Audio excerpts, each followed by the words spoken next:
Sup, you beautiful bastards. Hope you have a fantastic Monday, even though I know a ton of you, for, very legitimate reasons, had to call in sick this morning. But welcome back to the DeFranco Show. Buckle up, hit that like button, and let's just jump into it. And the first thing we're going to talk about today is this story that just blew up over the weekend, and that is a story involving Johnny Depp and Amber Heard. Because right now, they are in a vicious he said, she said legal battle, both claiming physical and emotional abuse against the other. So Johnny Depp and Amber Heard married back in 2015, but by May of the next year, Heard filed for divorce, citing irreconcilable differences, and notably, in that filing, she said, quote, "During the entirety of our relationship, Johnny has been verbally and physically abusive to me. I endured excessive emotional, verbal, and physical abuse from Johnny, which has included angry, hostile, humiliating, and threatening assaults to me whenever I questioned his authority or disagreed with him." And adding, "Johnny has a long-held and widely acknowledged public and private history of drug and alcohol abuse. He has a short fuse. He is often paranoid, and his temper is exceptionally scary for me, as it has proven many times to be physically dangerous and or life-threatening to me. Johnny's relationship with reality oscillates depending upon his interaction with alcohol and drugs." And with that, we also saw Heard submit images of herself with bruises on her face. A few days later, she then applied for and was granted a restraining order against Depp. Then in August of 2016, TMZ released a video of Depp throwing a wine bottle, also a glass. This is Heard stands nearby. You can hear him yelling. Also after this, Heard denied that she was responsible for leaking the clip. And ultimately what we ended up seeing happen then was later that month, she and Depp reached a divorce settlement, with her receiving $7 million.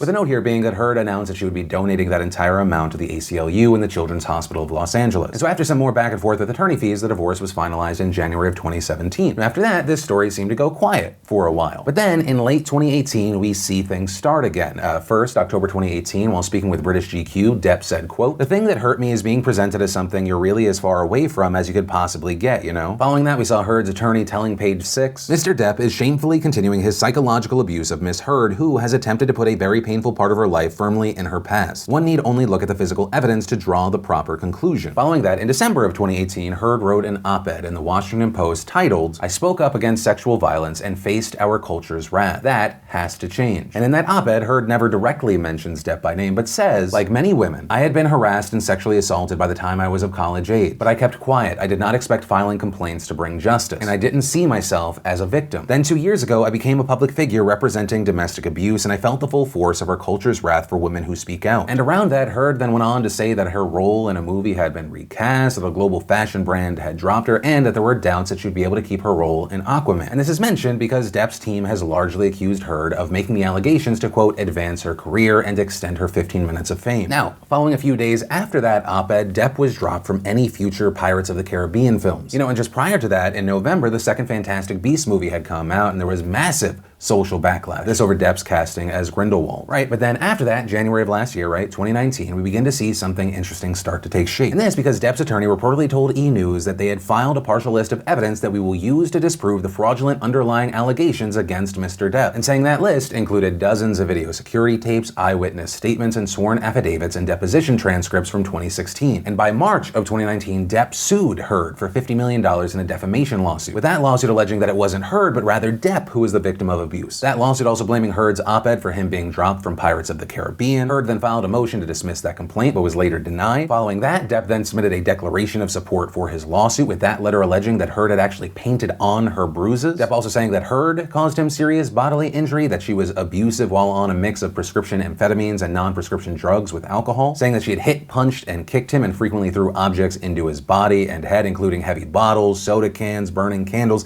television remote controls, and paint thinner cans, which severely injured him. Depp also submitting his own set of photos showing bruises on his face, as well as a photo showing a partially severed finger that he said he suffered after asking Heard to sign a post-nuptial agreement. Heard then allegedly got so mad she started throwing bottles at him, with Depp claiming that one exploded when hitting a countertop, ripping off the tip of his finger in the process. And notably there, Depp also alleged that Heard put him through emotional abuse, saying that at one point she or one of her friends defecated in his bed as a prank, right? And so during that time, Heard responded with more photos of her own that allegedly shows bruises, also a clump of hair she says was ripped out. But all of that then brings us to the reason we're talking about this today. There is audio that has now been published by the Daily Mail where we hear an exchange between Depp and Heard. And I watched you lie, and then I didn't punch you. By the way, I'm sorry that I didn't hit you across the face in a proper slap, but I was hitting you. It was not punching you, babe. You're not punched.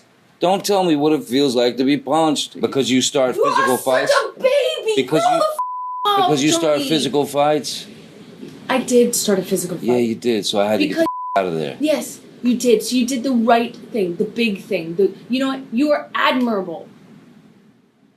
Every single time. What's your excuse when there's not a physical fight? Then what's the excuse there? You're still being admirable, right? Just by running away. And you can sit here and call me names, but you get called a name, and what do? That's the last insult. The argument then continues for several more minutes until we hear this. Because I love you. And I do not want to leave you. I do not want a divorce. I do not want you out of my life. I just want peace. If things get physical, we have to separate. I can't promise you that I'll be perfect. I can't promise you I won't get physical again. God, I sometimes get so mad I lose it. I can promise you do everything to change. Right, so in that, we hear Heard admitting to starting fights and hitting Depp in that audio. That audio has also been confirmed by Depp's lawyer as having been a conversation from 2015. Notably there, we saw Depp's lawyer say, "The first confessional tape she made reveals a conversation any real abuse victim will recognize all too well. It exposes that Miss Heard perpetrated serial violence against Mr. Depp and then concocted an elaborate abuse hoax to cover it up. Miss Heard gives a motive for her violence. Mr. Depp always trying to, quote, split to escape her abuse." Now, on the other side of this, Heard's lawyer didn't outright confirm or deny the video or audio, but said in a statement to USA Today, "The fact that a woman fights or talks back does not mean that she has not been the subject of repeated domestic violence and abuse. It is a myth to say, as Mr. Depp apparently is implying, that if Miss Heard slapped him, then she can't also be a victim. That is just not true." Now, as far as the public reaction to this, so far it really does appear that there was a massive swelling of support for Johnny Depp. We saw justice for Johnny Depp trending, people trying to share the photos, the new audio. We're also seeing things like a Change.org petition for Amber Heard to be removed from Aquaman 2 that is over 104,000 signatures as of recording this video. But yeah, I mean, as far as what happens from here, we're gonna have to wait and see, right? Does this continue to build up? Does more come out here? Does it follow the trend like we've seen of past instances where all of a sudden the other side releases something or says something? But yeah, with that said, I'd really love to know your thoughts on this whole story, the new developments. Let me know. But then to try and shift gears to something not so concerning and troubling, I want to share some stuff I love today and Today in Awesome, brought to you by Movement. It is that time of year again, and there are a ton of, legitimate reasons as to why you might not have purchased a Valentine's gift yet. That's why I am on your side, and also I want to let you know that Movement has got you covered. If you're looking for some pointers, some help, I recommend the Ash Black from the Men's Element line. The all-over brushed black steel is sleek and eye-catching. I love it. And or another one I could recommend, I actually just got the women's Santa Monica Boulevard for my wife. I dig how the black and the rose gold accents on this one really stand out. And also, if you still can't decide, they even have special Valentine's Day gift boxes that anyone is sure to love. But it also doesn't have to be about Valentine's, whether you're single or not. I mean, you could also just buy yourself something. And from watches to sunglasses, even rings, bracelets, and everyone's favorite blue light glasses, Movement has something for everyone. With their staple minimalist designs at their core, Movement designs have such a clean, bold feel without skimping on quality. So just click that link down below or go to movement.cc/DeFranco where you'll get 15% off and free shipping on your order. But do not wait. February 5th is the free shipping cutoff date, so click that link, start shopping, enjoy. And the first bit of awesome today is collaboration. I did a collaboration. I do so few of them, which makes no sense because they're always so fun. I shot a video with Dr. Mike over on his channel. I had a blast. He's a great guy. I think you'll enjoy the video, so definitely check that out. Then, it's weird to get hyped for it, but there were so many good ads yesterday. I'll link down below to all of them, including some of the standout ones, like the one with Bill Murray, Jason Momoa. Also, congratulations to the Kansas City Chiefs, just the comeback kings of the postseason. The season in general was kind of questionable after Mahomes got hurt. As a sad Jets fan, I usually have to attach myself to like a really interesting story season. It was a really wild one to witness. Also, I don't know whether to say congratulations or thank you to J-Lo and Shakira for that halftime show. Usually I don't give a damn about them. The halftime shows, I mean, it feels kind of like a coin toss. This was definitely one of the good ones. At least for me. Then in oh my god, I can't wait to see it news, Lin-Manuel Miranda announced that Disney is putting out Hamilton, right, the famous Broadway musical, to the big screen with the original Broadway cast. Also, it's not a movie adaptation, it was filmed on stage at the Richard Rodgers Theater, and I am so excited for this. Seeing this in New York with the original cast is like one of my favorite memories ever. So yeah, one, I can't wait to see this, and then two, I can't wait to just repeatedly play this over and over. And if you want to see the full versions of everything I just shared, the secret link of the day, really anything at all, links as always are in the description down below. And then, let's talk about it. It's finally happening. The Iowa caucuses. Honestly, there was something about the last year of Democratic campaigning that it just felt like 4. Yeah, all of this is supposed to start at 8 p.m. Eastern tonight at over 1,600 sites. The results are fully expected to be in at around 11 p.m. Eastern time. And so 1, this is gonna be interesting because we're finally getting to the voting portion, and this kind of just sets the stage. But also 2, while it was already gonna be interesting to see who got the most votes, given the nature of a caucus, it's gonna be very interesting. So if you've never taken part in a caucus, it's not like just a regular vote. As 538.com explains, you're showing up at a place like a high school gymnasium at 7 p.m. and physically forming preference groups. Right, so all the Elizabeth Warren supporters stand in one corner of the room and all the Joe Biden supporters in another, for instance. Voters may also join in an uncommitted group. They explain this is called the first alignment of voter preferences. Right, so right at the top, it feels like it's kind of a basic vote, but it's all public. But then, as 538 explains, voters and candidate groups that fail to meet a viability threshold in the first alignment, as they explain, typically 15% of the vote, but it can be higher in smaller precincts, have one of 3 choices. They can join a viable group, they can try to combine with voters in other non-viable groups to achieve viability. As I explained, for example, if the Warren group initially has 14% of the vote, it's not necessarily dead in the water. Rather, it could recruit a few Tom Steyer votes or Michael Bennet supporter, etc. to get to 15%. However, it can't recruit voters from groups that already achieved viability. This is because once a group is viable, it can continue to add new voters and grow larger, but it can't lose them. Or they could just go home. Right? Nothing forces them to participate in further rounds of caucusing. And that last option, in my opinion, is going to be one of the most interesting numbers to see. And that is because there's this poll that's been going around where people were saying, who do you support? Would you support another candidate if your person didn't win? And then seeing the varying percentages of those who would not support. One of the biggest standouts were Yang supporters, right? And then ultimately you get to the final count in these caucuses. And I personally have zero clue who's looking like the winner here. I think that might be in large part due to Democratic voters being somewhat freaked out. There's this really interesting piece put out by the Daily, or rather the Field. And they were talking to Iowa voters, and you could just see how many people were at battle with themselves, kind of bouncing between who they personally supported as a candidate and then also supporting someone they think that maybe is more electable in other states. Right? When I see that and I hear that, and there are a lot of people I feel like that are voting not so much for a candidate as much as pretty much anyone but Trump, it feels like it might be the prime opportunity to have ranked choice voting. Right? At the very least, in a primary, right? This is the person that I want, but if not them, this person, if not them, this person. Right? At the very least, a system like that might help against the idea of, okay, well, I like this person, they probably have no chance. Right? For example, on the Democratic side, that's definitely been a thing said about Andrew Yang constantly. But then you could be like, well, if my dream candidate didn't do it, then this person, this person. Whereas with the way that the Iowa caucuses work, you have to kind of try and make educated guesses. Right? Because for the candidates who get over 15%, we don't get a chance to see who they might vote for if their person wasn't nominated. But also, I'm going off a little on the tangent. That's a situation. We're going to see what happens tonight. We're going to see what happens in several states in the following weeks and months. And I guess, here we go. The question I'll attach to this story, though, is who do you think is going to come out on top? Who do you think should come out on top? And then let's talk about news and updates regarding the coronavirus, which I really hope that this is a general understanding for everything we talk about, but especially with this story. Don't just hear one thing and then tune everything out.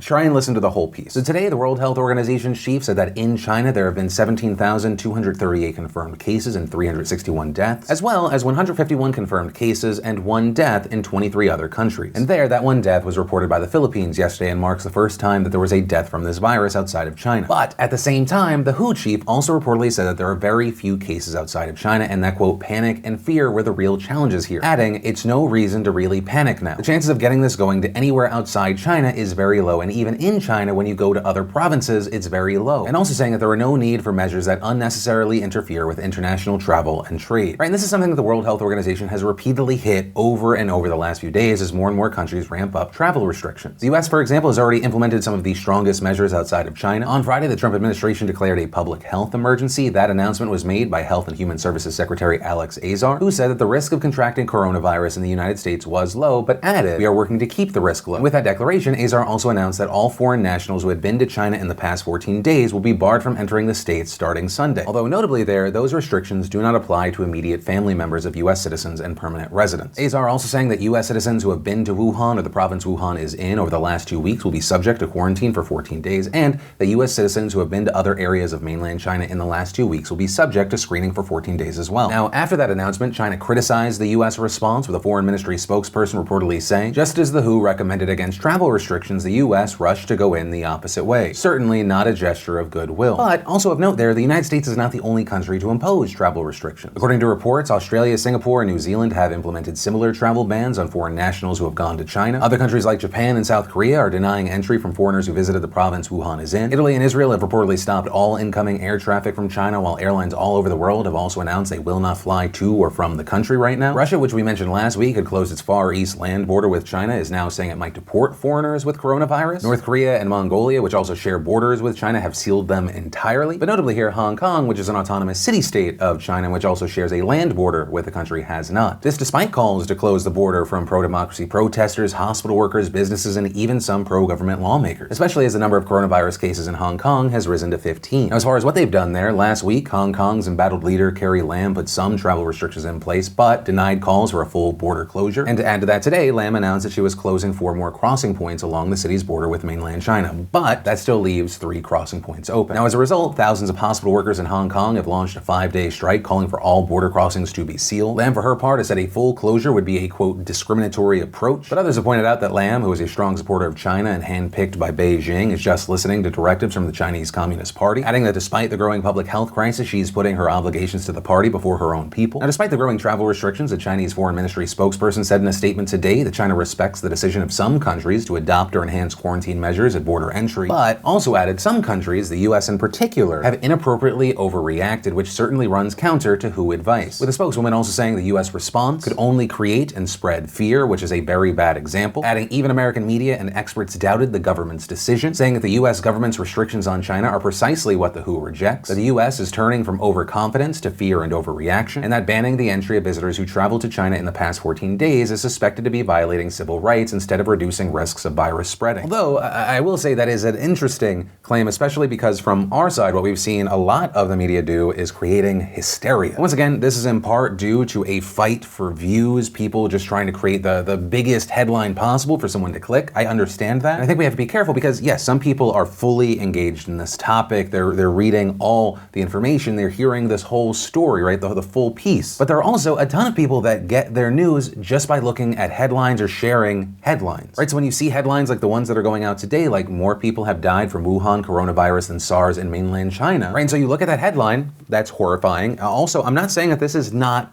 factual, but the specifics in the situation give us a better understanding, and also I think there is a calming effect. As we talked about last time, one of the reasons that more people were infected with this is that people could actually give it to one another before symptoms showed up, right? It's part of the reason we're seeing 14-day quarantines. And while of course there being more cases, there being more death, that is concerning, once again, there are notable differences. One, according to reports, health experts are encouraged by the steady rise in the number of recoveries. Right, on Sunday, China's Health Commission reported that there were 361 deaths, but also reported that there were 475 recoveries. Right, so regarding the number of recoveries, they're taking it as evidence that the treatments have been effective and that the virus does not appear to be as deadly as SARS, noting that SARS had a mortality rate of 9.6%, right, almost a 1 in 10 died, whereas they say with this, 2% of those reported to have been infected with the new coronavirus have died. So once again, this is not to dismiss the coronavirus, but to have a greater understanding of the situation. This is a very big deal in China. But if you're in a place like the United States right now, there is no cause for full-blown panic. If there's anything you should be concerned about right now, it is the flu. According to reports, this flu season, 10,000 people just in the US alone have died